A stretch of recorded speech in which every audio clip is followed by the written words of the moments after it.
from the vault, high atop the pastoral center of the Diocese of Camden, you're listening to Talking Catholic. Hi, everybody. Welcome to another edition of Talking Catholic.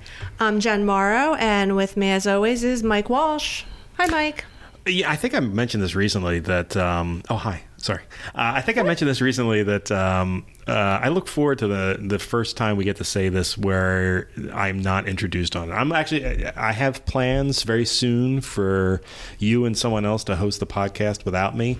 And I cannot wait to hear what that's going to sound like. Oh. I really am. I'm very excited about it. Well, the of surprise everybody's just heard is that Mike didn't tell me that was happening. No, remember we talked about it coming out of that last interview? No? Oh, that was when you had a cold. So I thought you just meant because you had a cold. Oh, you probably just thought I was high on cold medicine and I didn't possibly mean it. No, I was serious about it. Okay. This is a bittersweet podcast today for me.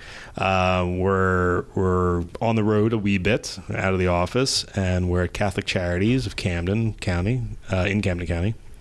And it's the first podcast I've done here without my usual co-host, Mary McCusker, who, God bless her, has moved on to new things. And it's kind of weird to not be here and have her, looking at me cross-eyed because I've said something strange. But I have to say that, the listeners may have noticed Mary hadn't been on for a little while, and that's because, she was moving on to other things. And the way it all kind of worked out, and we weren't able to do a finale episode for her to sort of, so she had a chance to say goodbye. But I can tell you that she and I have chatted since she left, and she does miss it here. She loves hearing about it. Actually, she just contacted me yesterday because she saw that her job had been posted. So if anybody's interested in becoming the communications manager for Catholic Charities of South Jersey, there's a job posting out there right now, and you should feel inclined to do so. But Mary contacted me and says, "Oh boy, Mike, I was fine with everything until I saw my job posted, and it kind of hit me in the gut." And I said, "Well, wait till you hear this. I'm podcasting without you for the first time tomorrow," and she didn't respond to that one. So I'm assuming she was devastated. But yeah. So Mary was the first guest we ever had on the podcast. It never aired because it was a test one, and it was a great interview. I've never replayed it because she asked me not to, even though it was truly a wonderful one. And I've always said that the day she dies is the day I put that out there as a memorial to her. She may come back from the dead and murder me, though, if I do that. But she was a great co-host in the sense that she worked her butt off to always find us really interesting people to talk to. And she would always worry about being on the podcast that she didn't do a good job or was over her head or she didn't know what she was going to say. And every single episode she did was fantastic.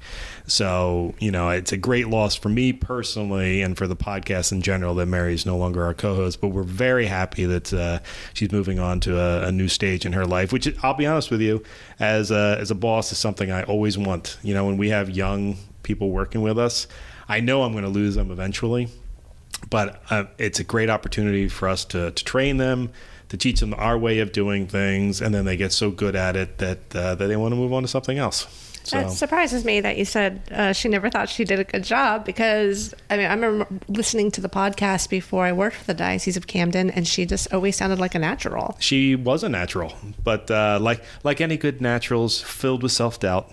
And humbleness. I call it humbleness. Yeah, well, yeah, well, she is. She was very humble about it. Mary is humble. And she's a great writer, and she's a great photographer, and she's a great graphic designer. So it's an enormous loss for the communications department and for Catholic Charities, but she is moving on to other things. So everyone can be very, very, very, very happy with her, and she certainly left my company on good terms. So I'm sure that she and I will work together sometime in the future. But anyway, you're joining me for a Catholic Charities-based podcast today, which is nice because you like it here. I love Catholic Charities. I do like being over in this building and meeting our Catholic Charities friends. Yeah, this is always nice, and we have a very special podcast today.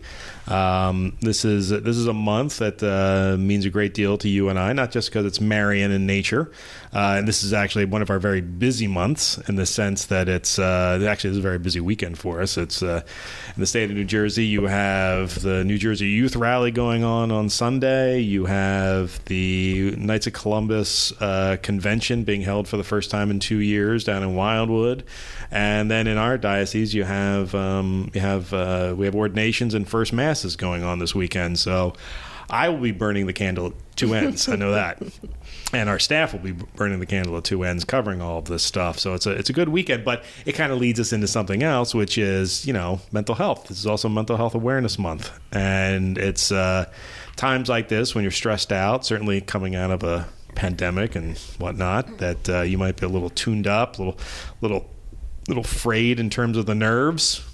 And it's good to focus on your mental health.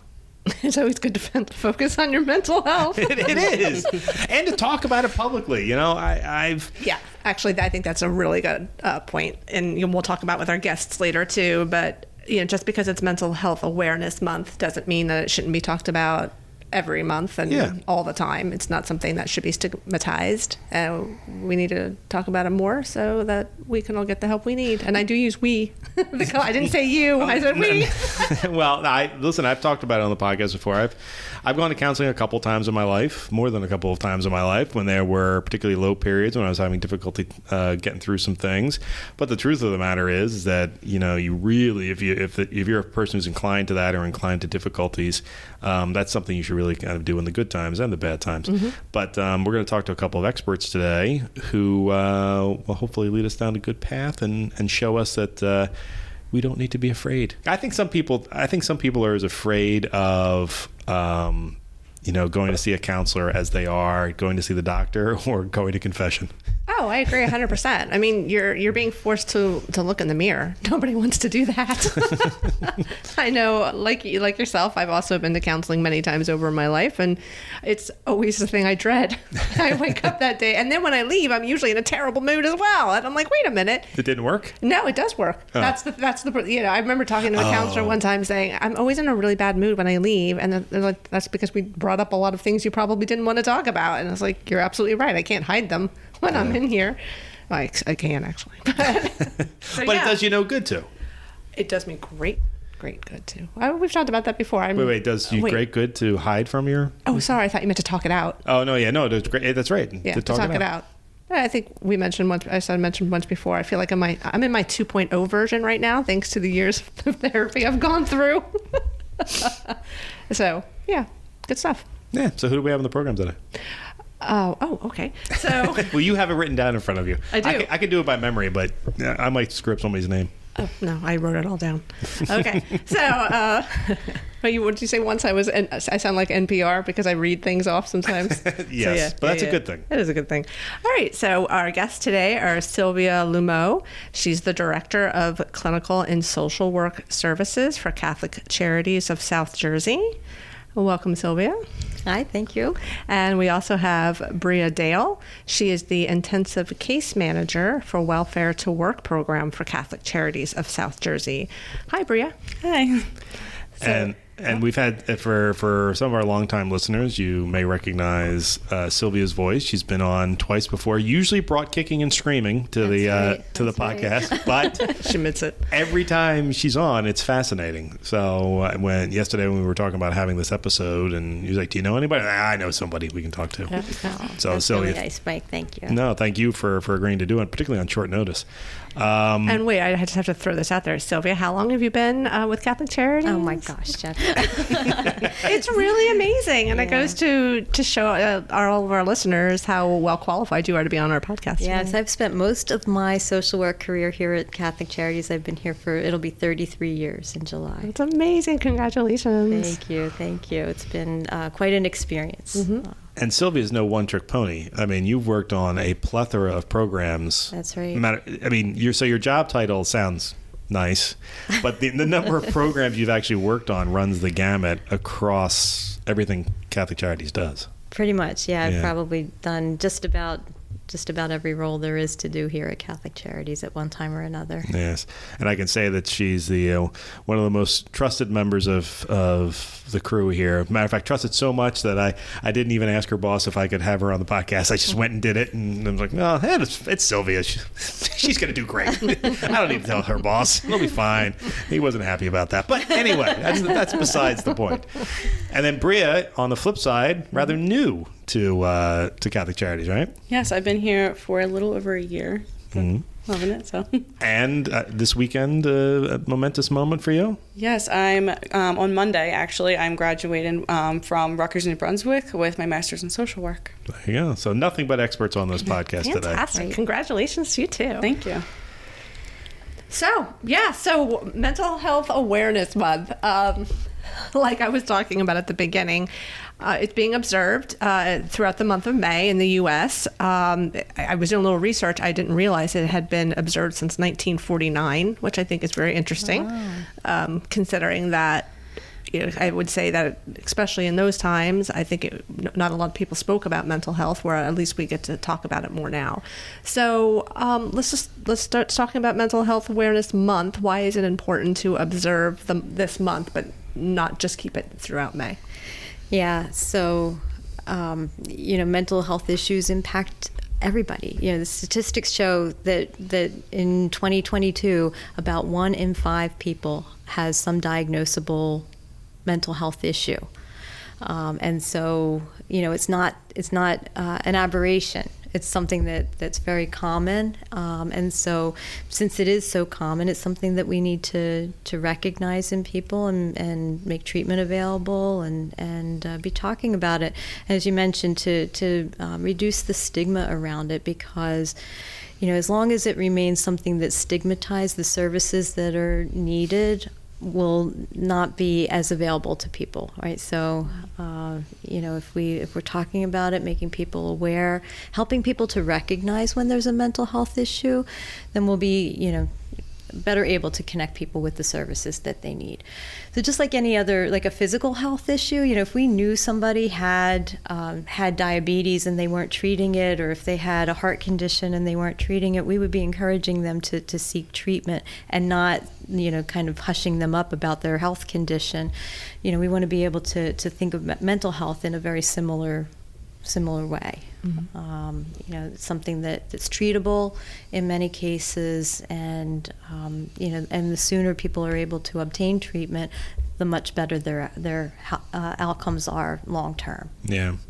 And something in terms of like age runs the gamut. I mean, it's not something you necessarily age out of. It's something that happens to children. I know people in my family from very young ages have seen counselors. Mm-hmm.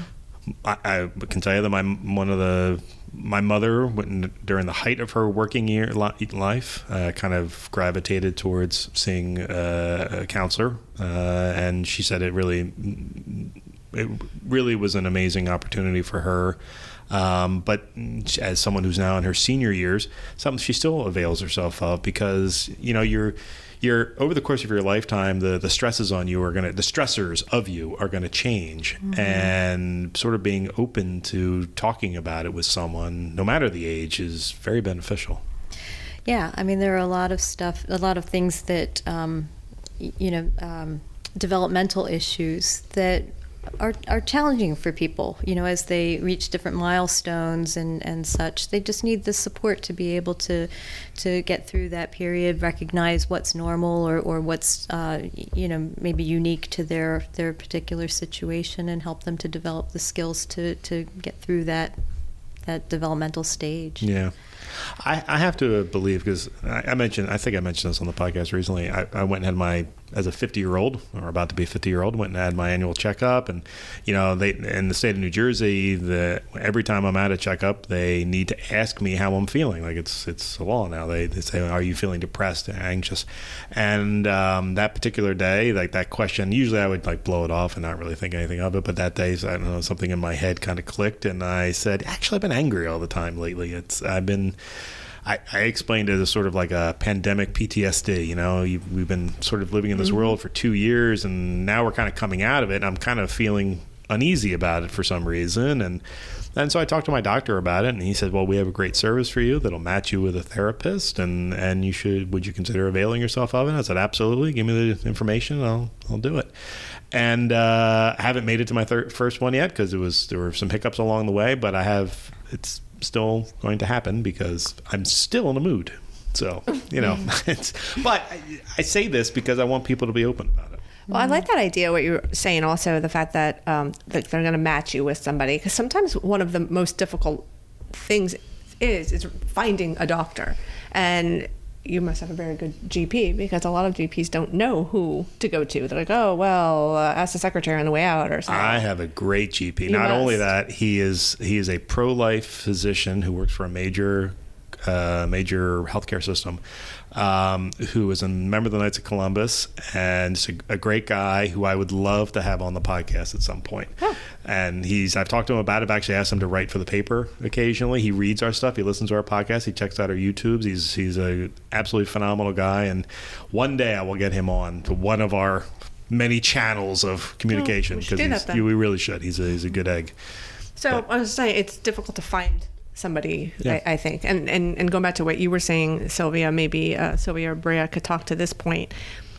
Go back to what you said at the very beginning when you were talking about, if you see somebody who might has high blood pressure and or something's going on, you say, oh, maybe you should go to the doctor. But when you see somebody having maybe a problem like depression, or, anxiety, you might be hesitant to say something. How important is it to speak up for mental mental illness too?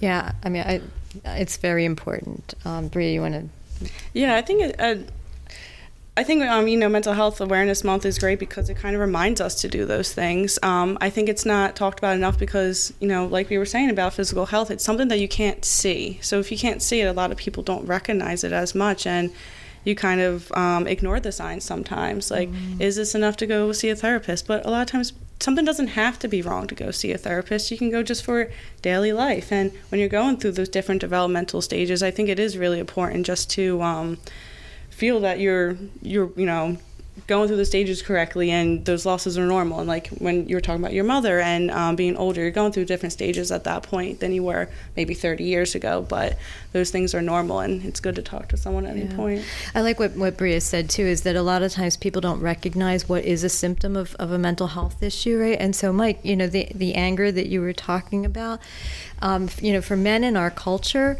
anger is kind of like a normalized emotion, and it goes completely unrecognized as a mental health issue. It's oftentimes a symptom of depression in men. And so the symptoms of depression in men looks very different than the symptoms of depression in women. And so it's hard to recognize that, that might be what's going on, because in men and women it's different, in children and adults it's different. And so, again, at various developmental phases, someone's mental health issue could look different. Wow. So for men, it's anger. What might it typically be for a woman? So for a woman, it's going to look like what we typically think depression would look like. They might be sad, they might be crying, they might be teary, they might be isolating, the things that people tend to think about. But for men, it's going to be anger, withdrawal. There might be an increased use in different substances. Domestic violence, we see increases in domestic violence with depression. Yeah, and that's the thing, is that when it comes to mental health, is that what I have found over the years, having talked to a lot of people about this professionally and personally, your body is going to find a way to figure out how to deal with the systems that are not working for you, and sometimes it will find things that are not healthy for you, the drugs, the drink, doing dangerous things. You get into things that are ultimately more defeating for you because you're not handling the root problem. And that root problem could be anything. It could be a stressor, a current stressor in your life, but it could be a past stressor in your life that you've just never reconciled with. Right. Yeah, I like what you said, Breigha. Like it could just be the daily life. You know, I go to a chiropractor, and I remember looking at a picture of my spine, and he was like, you know, after a while, like it's just the pressure of all these discs because you're sitting all day or this or that. Daily life to me is that way sometimes. You know, it's like you think everything's great, but at the end of the day, like the smallest thing, like that is that last one. I'm like, that's it. I'm done. I'm out. You know. And I'm a classic isolator. So when I'm done, I am done. It's classic isolation. Yeah, I am. So when I isolate, Mike, you know, don't come down to the office. It's okay. I don't want to come anyway. That's true. You know, it's the way that you talked about it, Jen, that, you know, the constant pressure is just that last thing. And it's so interesting that because, you know, there's stuff from our childhood sometimes that, you know, again, sometimes families don't even recognize how traumatic an incident has been for a child. But if it goes untreated, unrecognized, and, you know, like, and if there are issues that continue to build upon it, you might see the outcome of that many years later. Yeah. Breigha was just telling me about an example of something similar to that earlier. You want to talk about the woman that had the surgery? Yeah. So we're actually doing like some trauma-informed classes right now, and there was a story about a woman who dealt with a lot of sexual abuse. She was raped, and there was a lot of trauma throughout her life.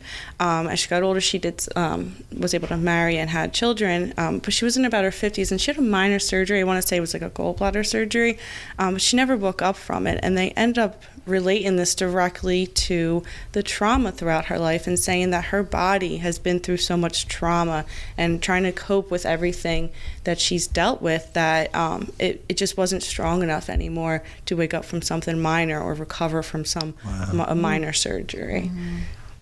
It is amazing the things the brain will do to your body when you're not taking care of whatever the problem is. You were talking about spinal issues, even back pain. I mean, I've read more than enough books, like reputable books now, that have explained that major back pain can be attributed to your stressors, to stuff going on with your brain, because that's how your brain your brain is a devilish little device. Always awful. It's amazing at what it can do to your body without you realizing it if you're ignoring the signs. Yeah. And it's very susceptible to chemical changes at various stages in development, right? So especially in childhood, and again in adolescence, these are periods where our brains are extremely susceptible to chemical changes that are brought on by stress. And so when we experience some sort of stressor, our bodies release various hormones and cortisol and epinephrine and all kinds of things that your body has to metabolize. And if there's never, if you're under constant stress and there's not a period where your body has a chance to resolve it, that there's always that process taking place, it leads to these long-term health outcomes. Like especially when you're talking about long-term stress, like I feel in today's world where we're all on call all the time, we have our work email on our phones, you could be woke up in the middle of the night by, like, your body, it feels like it's always like in like a fight or flight response. Yeah, like how does that also affect our mental health? Like we're not built like that. Something has to give, right? Absolutely, yeah. So they say that it takes if there's an incident that like shocks you, like it could just be that you get scared, you didn't expect to run into somebody in the room or whatever, like that. It increases your levels of cortisol, and it on average it takes about 20 to 30 minutes for your body to metabolize that.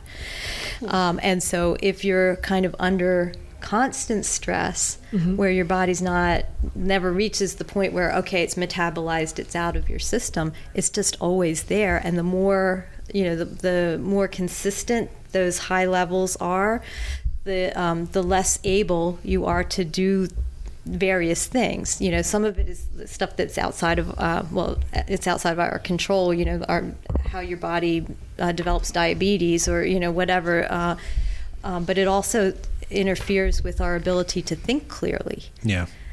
So now introduce something into that, like alcohol or drug use or even like overeating. How does that play into it then? Yeah, so it exacerbates it. Yeah. Yeah. So a lot of the times those substances are an attempt to regulate the brain chemistry, but it becomes self-defeating. So people feel like they're always on edge. They may take a drink in order to try to relax themselves, but then as you play with the brain chemistry, then it just like sparks a need to continue to rely on the substances in order to feel like you're able to relax. Mm-hmm. Yeah, and then you stress out about that, and you get more stressed out, and it becomes a vicious circle. And the thing is we often, as we've talked about it a couple of times now, we often think of the worst things, drugs and alcohol and stuff like that, but you can use it every day. Things like the overeating. Like I'm convinced as a man of size that some of my weight has been stress eating over the years, and but at the same time I like to tell myself, well, at least I didn't do any of the other things. But if I'm inching myself to diabetes or heart problems or any of a number of other things that my overeating is causing based on something that I'm not dealing with, that is a problem. Right. Yeah, a lot of times I feel like these are like unhealthy coping skills that we're using, like overeating. And when it comes to substances, the person they might think they're feeling better when they have one drink. But we have to remember that's a depressant. When they come down from it, they're going to go down harder than they were feeling before. Right. Yeah. So there are many things that people can, with these concerns, can do. Now, we've been talking about therapy, but there are certainly other things as well. I mean, I've certainly known a number of people who have been prescribed different things, or, gone away on retreat for like a mental health retreat for a week or a month or something like that. What? I'm curious. What is the process of therapy like? Like the first time you meet with somebody. Like, and then what? Like, is there a process to it, or is it unique to each person? So there definitely is some uniqueness to each person's journey in therapy. As therapists, there's also some similarity to the process. Of course, as social workers, our first job is to try to establish a relationship with the person that we're with, and so how that develops is unique to the person, but that's our main focus initially, is to establish a relationship that develops trust, because if you're not able to share what's going on with you and be honest about that and feel safe with your therapist, then your ability to have effective therapy is quite limited. So, for as long as it takes to build that trusting relationship, that's the initial phases of therapy. We focus on goal setting. What is it that you hope to get out of therapy? And then sessions are focused on helping you to accomplish those goals. And the goals are, unique to the person. We don't set the goals for the person. We might help them to shape them. Because sometimes people, especially if they're extremely depressed or extremely anxious, or and not thinking as clearly, they might need some support and help in developing the goals. But the goals ultimately are the person's goals. Yeah. And, something to consider, and I don't know if you've ever faced this, but I've actually been to therapists where it was not a good relationship, and I realized it pretty early on that, and it can be anything, men I've found that are often more comfortable going to a female therapist than I don't know why. It's some cultural psychology to that, I'm sure. But I can think of two where about 3 sessions in, I realized I am never going to be on the same page with this therapist, and this just isn't working for me. So I at the time, this was 20 years ago, I felt like a stigma of like, well, therapy must not work for me. But the reality was, it was not a good fit between the two of us. Mm-hmm. I should have gone to another therapists instead of giving up on therapy. I was just going to say the same thing, because it's a little intimidating when you think, okay, this isn't working. So not only is it not working because like we're not relating, in other words, so I know that I don't want to come to this person anymore. But then it's like, well, now I have to find somebody else. And sometimes that can feel like an uphill battle as well.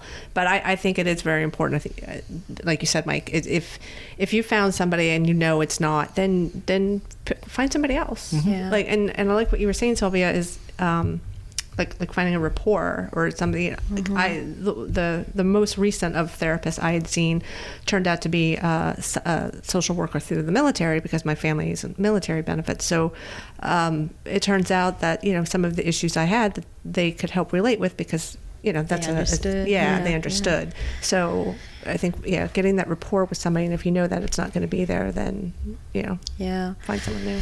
It makes me think though too that for those of us that have private health insurance, it gives us a lot more latitude and variety of therapists to choose from. Mm-hmm. But a lot of the clients that we work with here at Catholic Charities have Medicaid as their health insurance. And especially among the Medicaid population, there's a mental health crisis right now, because the number of therapists that accept Medicaid is extremely limited. Poor people are waiting upwards of 6 months for appointments to meet with a therapist, and so they don't have the luxury of saying, I don't like that therapist, because it's going to be another 6 months before they... Good point. Yeah, I hear that very often. I have a lot of clients who say that, I'm trying to see a therapist, but there's a wait list right now. So, but I do hear often as well, we just didn't connect. This therapist isn't working for me. I know a lot of people feel more comfortable with a therapist who they can relate to or is similar to them. Mm-hmm. So the military thing really makes sense. I see that a lot. Mm-hmm. But with ours, with the lack of resources out there, unfortunately, it's just not accessible. Mm-hmm. Speaking of where to go and who to see and how to see them, so therapy is one way of dealing with this, but sometimes that's not the way that's going to work, at least not by itself. What are other avenues that people would go down? Yeah, that's a great question, because therapy isn't always necessary, even, right? So, sometimes... So spiritual directors are a good resource too. There's some similarities in therapy, but it's not therapy. But sometimes it could just be like ensuring that you are managing your self-care. Yeah. So especially during the pandemic, where there were a lot of professions, healthcare workers in particular, that were just extremely overwhelmed and overworked, and so didn't have time to do the things that that are good for them. Like exercising, just sitting and watching TV, reading a book, these kinds of things that, if you're just taking the time to take care of yourself and just give yourself some time to relax and recuperate from all of the stressors, that can significantly improve mental health. Yeah. I was glad to hear you mention spiritual directors. I've been to a spiritual director for years, and to be honest, at the end of the day, that's probably what got me moving more into working with the church instead of just doing secular journalism, because it was turns out what I was going through was more of a spiritual issue, maybe not such a non-spiritual issue. I don't know what the opposite of that is, so I don't know. Anyway, so how important do you think like prayer or practicing a faith is when it comes to our mental health? So I don't know, I won't be able to cite like statistics off the top of my head, but what we know is that people who have a religion, who have a faith background, actually fare better in therapy. Really? Yeah, because it makes like suffering makes sense, right? So it's like there's a context for it, and so and if you believe that, as we do, that prayer helps, then, there's more of, it feels like there's more resources accessible to you to help with your issue. Wow, that's fascinating. I never considered that. So I actually do have some statistics. Oh, okay. Wow, look at that. Jen's always prepared. I don't know about that. You guys have given me so much great information. We're going to have to do like 2 podcasts on this subject because I keep writing down so many notes of what y'all are talking about. Well, we'd love to talk about it. Right? According to a recent Gallup poll out in 2021, actually, 44% of U.S. adults who attended a religious service weekly said their mental health had a better positive view of their mental health than those who went monthly, and then it was 38%, or seldom or never, and then it was 29%. So that that's a big difference there. Mm-hmm. I think too, so the people that are attending on a weekly basis know that there's a support network out there. There's a community that they're able to reach out to. I agree with that, and we've talked about this on a number of different facets of elements of the podcast, was this sense of community. I do think that is one of the things that was most lost during the pandemic, was that sense of community, and it's actually been the thing that's come back most slowly in my mind, because there's been a fear of getting together, even a lingering fear of getting together, and I think that loss of community is something, and I do think that's had a negative impact on a lot of people's mental health. So figuring out ways of being able to be in community, even slightly separated, is something we should all be considering and looking out for in our friends and family. Yeah, exactly. And you make me think, Mike, too, that there's a lot of research now showing that that children's mental health suffered tremendously during the pandemic, and the lack of community was a big factor in that. Not just being able to go outside and play with your friends and things like that really was devastating to kids. And so the number of emergency room visits for kids that were having a mental health crisis or feeling suicidal increased by 50%. Wow. So this makes me think too, as you know, I was talking about doing some research for class about early adolescence, and I specifically did parental loss, but there's a lot of losses, and there's a lot of losses that happened during COVID with these kids. And one of the factors was actually families and the children with a strong spiritual connection, and that helped them a lot, especially long term. Feeling, the community. Also, prayer helped them a lot, and that was like a good coping skill for them. So that was one of the huge things. We're talking about what you've lost, like camaraderie, friendships, but I was also thinking, work. A lot of people lost their jobs and they couldn't work during COVID, and it reminded me of a quote that I like: "Industry is the enemy of melancholy." And we always think, I think when we think work, we have to go to a job, right? But there's so many different kinds of work. Like, you can be creative in your home with a project. You can take your time to just wash the dishes and do it. Like, I'll be honest, when I am not in a good place, I go out and I pick weeds. And my neighbor will come up to me almost every time he sees me out there doing it, says, we have chemicals for this stuff, right? And first off, I don't want chemicals on my lawn. But second, I could sit there and I have for 6 hours more and just pick weeds, because I need to feel like I'm doing something productive. It's work. It's making my house a better place, and it's calming me down, whether I'm listening to music or meditating or just being by myself. So what we've come to know in the field of therapy over the years is that talk therapy is just one kind of therapy. Right, so there's art therapy, there's play therapy, there's music therapy, there's all kinds of different therapies that help people, who talking may not be the medium to their improving their mental health. And so gardening, walking, like there's walking meditations and things like that are also things that, so there's something that's therapeutic for just about everybody. Right. And you just have to find what works for you. And so gardening is absolutely one of those things. Or, for some people, like, it's anything repetitive or, where you're connecting with the earth or but I think it also helps give you a purpose when we're stuck in our homes by ourselves, especially if you don't have a loved one and you're completely isolated. Yep. Have to still stay active in some way, keep our minds going, but also our bodies to keep our mental health healthy. Right. Yeah. Right. I will admit that the only time I clean is when I'm angry. It's true. Like I will get either I'm angry or upset about something. I will clean the house, and I never clean it. I have no desire to ever. I hate cleaning, but when I get irritated, I will clean the house. If you ever come into my office and it's clean, one of two things has happened. Somebody special is coming over, like the bishop, or I am in a bad mood. So if you ever, there's a word of warning right now. To self. But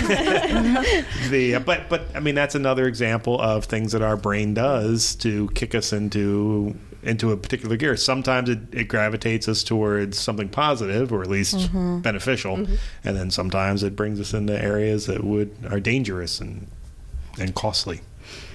So, Breigha, you were talking about the children aspect specifically. Yeah.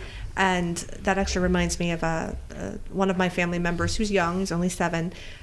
But as we're coming out of COVID, right, so, the kids could go back to school without their masks.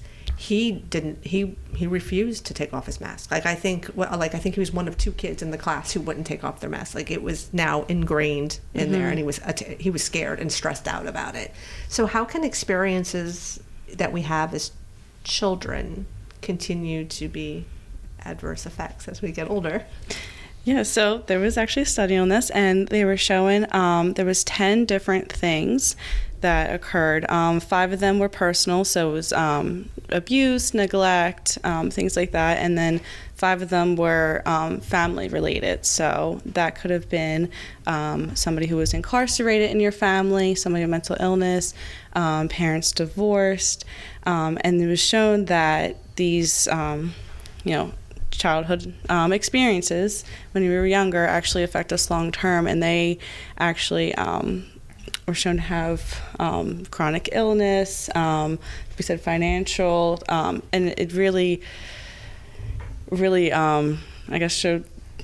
Yeah, so there's like a real strong connection between what happens in childhood and what the outcomes are in adulthood, and so, it's in that childhood stage where we're kind of setting the foundation for what happens in adulthood. And so if we're training our brain around anxiety is likely to be something that people will suffer with in adulthood if there's not some intervention. So it's not like it's if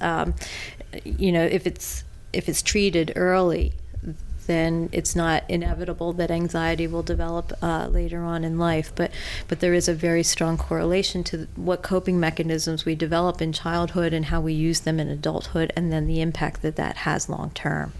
Yeah, and of course we know that a lot of these, like abuse, neglect, and everything can also be connected with stronger substance abuse disorder and things like that. But this was shown that it was directly connected even without the substance abuse or any other behaviors being included in there. So if you already have, if you're surrounded by stress, but then you introduce these others, like maybe abuse or, like you said, neglect, and then it's just compounding. Exactly. Yeah. It's really interesting, and that is so. In part of this study, they looked at people who, had been severely sexually abused or physically abused as children. But that was their only. I'm going to say only, but it's certainly with all of the recognition of how serious that is. But that was the single stressor that they had experienced, even though it was long term and serious. And they compared that against somebody who had been, maybe abused on one occasion, but had divorced parents and a parent that had a substance abuse issue, or so there were multiple. They call them adverse childhood experiences, ACEs.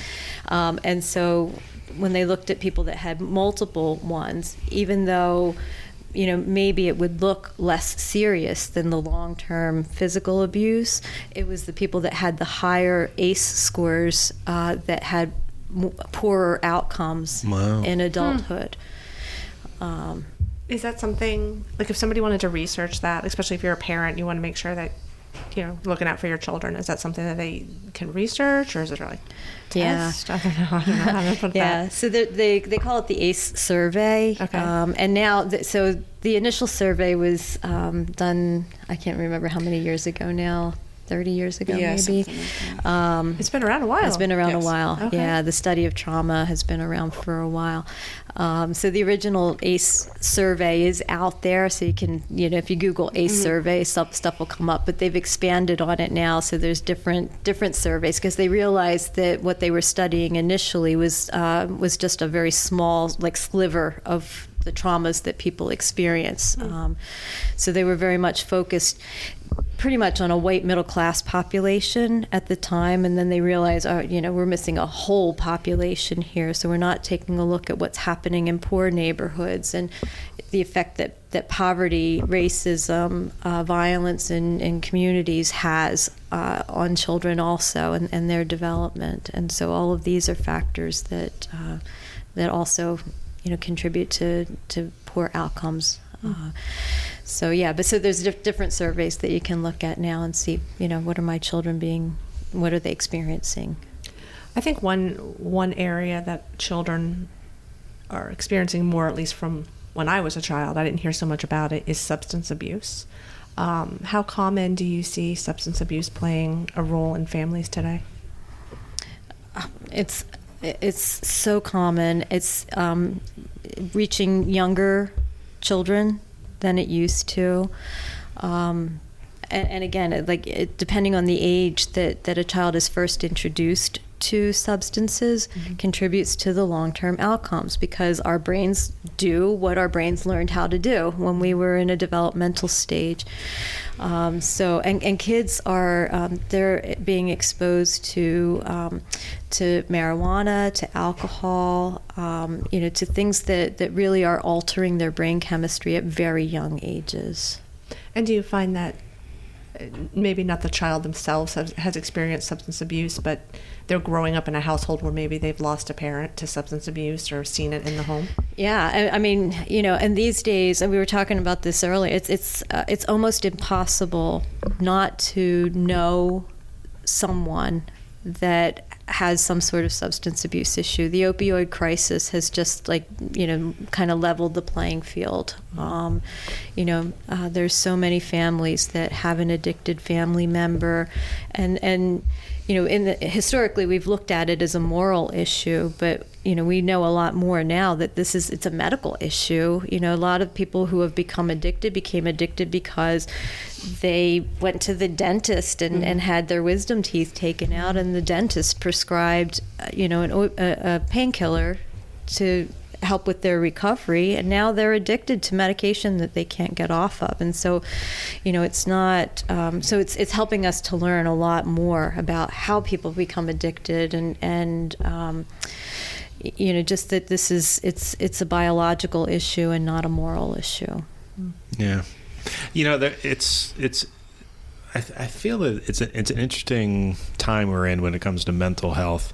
You still have people who are very reticent about it, and I think there are some people that are actually still hostile towards it, in the sense that when I was growing up, this wasn't an issue. When I was growing up, you never saw anything like this, and it's like, well, no. When you were growing up, this was all what was referred to as undiagnosed. Nobody knew that this was the problem. Nobody understood. There hadn't been the studies yet to realize that, no, you actually grew up in a terrible household where you were being beaten on a regular basis, and that did, in fact, affect how you were. And now you're 70 years old or 50 years old or 30 years old, and now we know that this stuff has happened to you. So actually, you are suffering with this kind of thing. It's just that now you get this sort of pendulum swing where we're very conscious of it, and you'll have people who will think that there's a softening of the culture because we're so worried about these things. But the truth of the matter is, it's not a softening. It's an awareness thing. We now realize that these things are far more critical than we ever realized before, and you do need to take time, and you do need to get away. Do I follow any of that advice? No. Do I still have a problem with millennials? Yes. But because everybody knows that Gen Xers are the strongest of all the generations. But can I give out your email again right now? I'll give it out. Michael.Walsh@CamdenDiocese.org. I am, in fact, half joking. But the truth of the matter is that I am now far more aware of this, because I see what my nieces and my nephews are going through. But I also see what my in-laws and my sister and my cousins have gone through, and I've now seen the older people in my family finally coming to grips with they had been running from all of these traumatic experiences from their youth, and they now have an understanding of, wow, I didn't have a chance, in the sense that if people had realized 50 years ago what they were putting me through, I'd be a much different person than I am today. I'll be honest with you. I had a panic attack. I think I told this to Jen. I had a panic attack, a pretty big one, last month. And I have them very infrequently. They average about once every 14 years, but they're massive when they have them. And I know the traumatic event that occurred. It's nothing big. It's nothing special. I'm not going to discuss it, but it's nothing that law enforcement needs to be a part of. But I was explaining to my dad recently about how I had this big panic attack and it was triggered because of something that was happening to my son, and I was having a hard time dealing with it. And I'm telling my dad the story of what caused it, what I think caused it, and he's like, I had no idea that was such a traumatic event for you. It's like, I realized I never told my parents about this thing that happened to me. And it has been following me since I was 10 or 11 years old. And my dad was completely blown away by it. And it was weird. It was the first time I've never talked about it. I didn't even bring it up in therapy because I figured I had a lid on it. Mm-hmm. But then every now and again, something triggers it and I end up having a massive panic attack for it. So good times. Good times.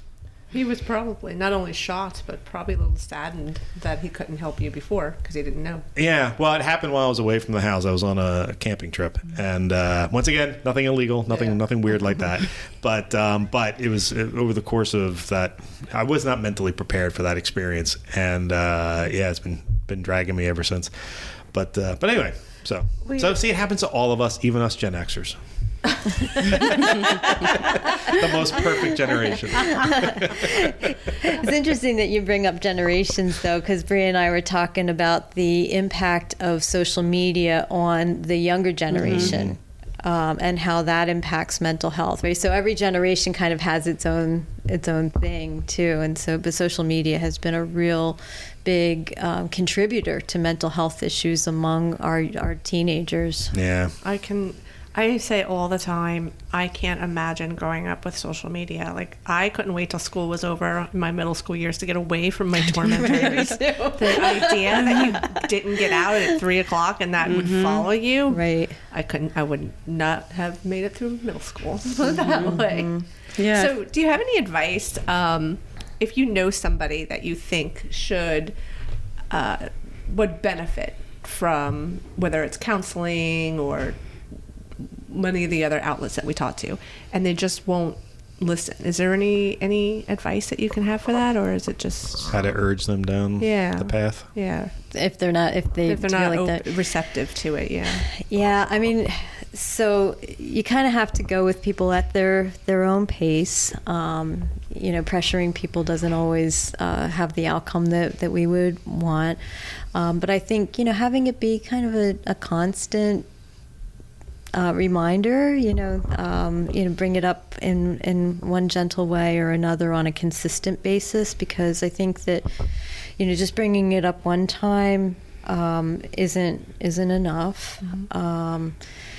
I think, what we were talking about earlier, like therapy doesn't have to be the thing, but just address it somehow, and be supportive of whatever that way is, so long as it's a healthy option.